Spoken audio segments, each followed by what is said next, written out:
Sean Strickland. Let's talk about this. He's a showman. He talks a lot. He generates a lot of interest. I did an interview with him last week. It's got almost 1 million views.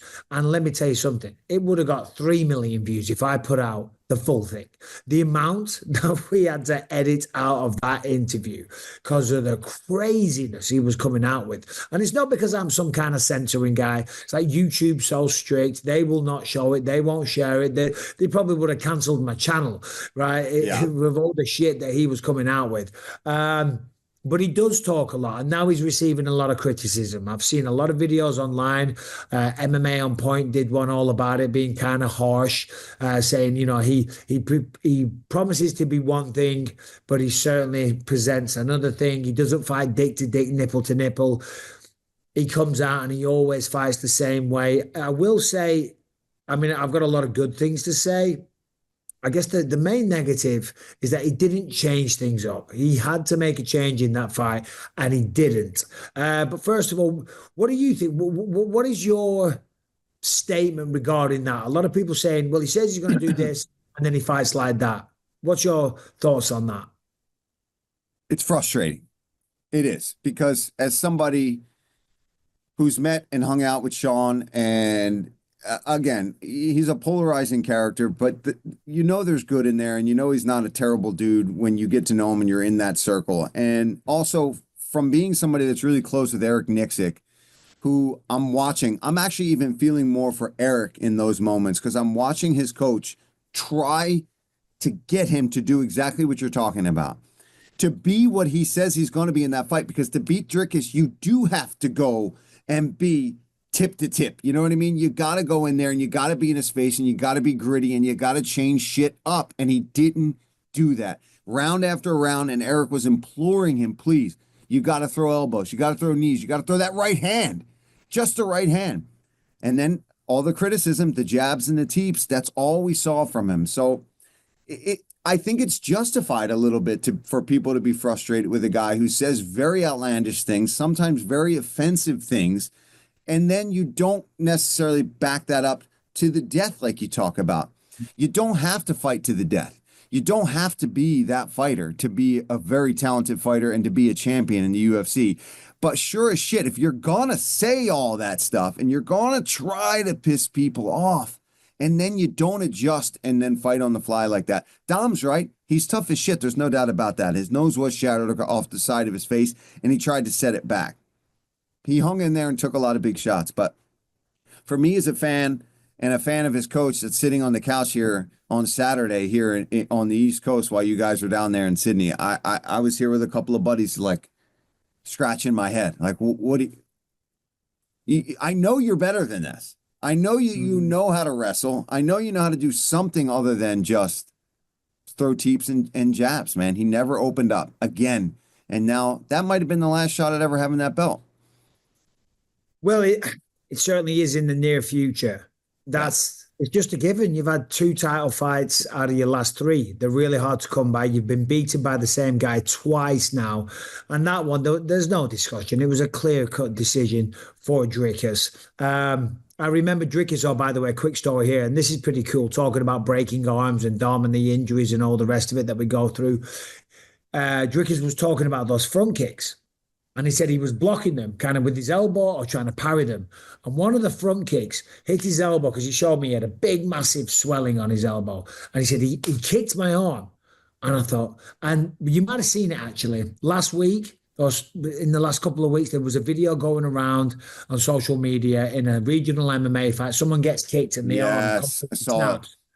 Dricus said he just seen that video and that was in his head. And when Sean kicked him, he thought, oh, my God. I broke my arm. He's broken my arm. So he said what he did was he grabbed his wrist with his other arm because he thought the referee is going to stop this fight if my arm is broken. So he supported it with his other hand. And while they were doing that and Sean's like throwing jabs and stuff, he was testing his arm in his mind.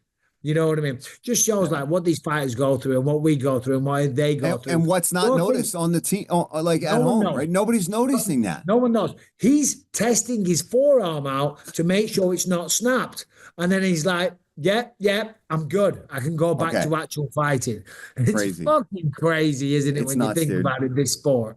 It's nuts. And it's so true. And Dom touched on it when we were talking to him that there's those little things that people are just ragging on fighters and this and that. It's like you have no idea what is going on. Because when I broke my forearm, all I noticed at first was I can't close my hand. And then when I got in between rounds in the corner, every time I did close my fist, I could feel a crunching sound. Like I couldn't feel a crunching sound. I could hear it and feel the bone because it was like this. So it was going Ah, like this as I was closing my hand, and I was like, "Oh God, that's not good." But similar to what Drickus was doing, I didn't let on to it in the fight, and Mike Perry never knew about it, and that's just yeah.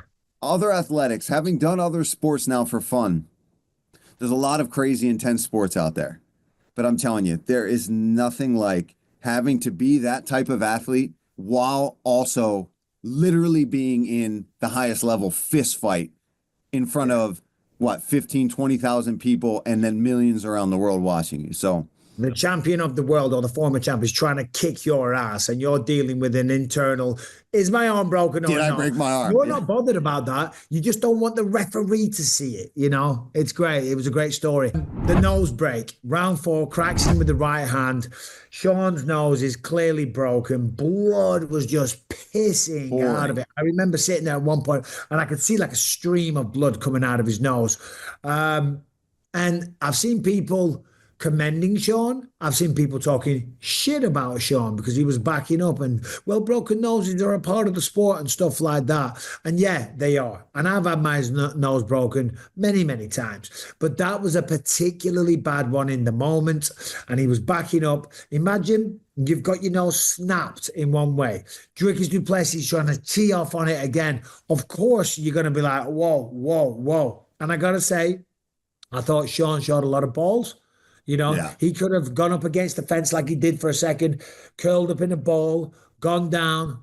The referee, he could have let the referee stop the fight, but he didn't. He continued to fight. The fifth round as well, you know, he wasn't backing up the whole time. He had some moments, you know, when his nose is falling off his face. So yeah, he's a wild guy and maybe doesn't deliver on his promises, shall we say. But he Yeah. showed some balls in there. Bro, no doubt about it. And that's what I'm saying. I think that's why I get frustrated. I think that's why fans get frustrated because he's clearly an elite tough. Do you know what I mean? Like, there's no doubt that toughness is there. I just feel like there's a little block there for Sean for some reason that he can't seem to get out of that comfort rhythm. And I know Sean's a guy who spars so much and doesn't necessarily do as much of the other stuff. And I think that is, I mean, this is just a theory, but maybe that's what's getting in his way a little bit because he spars so much all the time in that same pattern and that same rhythm all the time that he can't seem to break down that wall. Do you know what I mean? That's what's frustrating. The toughness, you're right. For you to be able to snap your nose back in place and continue to fight through that with a guy like Dricus coming to break it again, no doubt he's got balls of steel to be in there like that. And Yeah, then to no, be a no, of course. trooper afterwards, right? I mean, to be shaking his hand and be backstage and have a conversation with the guy. I think that's where we see the real Sean Strickland in moments like that.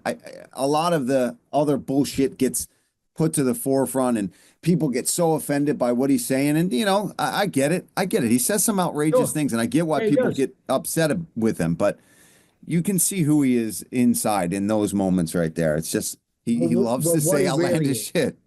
Yeah, well, he's a fun guy, right? You know when Sean Strickland walks in the room, okay? Yeah, it says offensive shit. Yeah, it says stuff that you might not agree with. But I'd rather the sport be filled with personalities like that. You know what I mean? Yeah. Because you don't have to agree with everything. And if you get offended, so what? Grow up, grow a pair.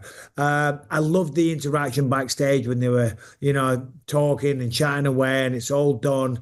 It's just beautiful, man. It is. So, Hamzat Chimaev probably next. All right, this episode is sponsored to buy Beam. Do you suffer with low energy throughout the day? Sometimes you can't focus, you can't think, you can't be bothered. Well, that's maybe because you're not getting the required nutrition in your diet. A comprehensive blend for foundational nutrition packed with 14 essential greens. Beam Greens was recently rated the #1 best-selling greens powder by the New York Post, and it is delicious. The unique blend contains wheatgrass, chlorella, and kale, plus mushrooms, adaptogens, and antioxidants. It helps to address nutrient gaps and supports immune function and overall health. And Beam Greens taste like a strawberry kiwi dessert, making it possible to actually enjoy getting your daily greens. Just mix it with a bit of water, shoot it down. It does taste delicious, and off you pop, living your best life. So the best part about it is that Beam is offering my listeners up to 40% off when you visit shopbeam.com/believe and you use the code BELIEVE at checkout. Use the code BELIEVE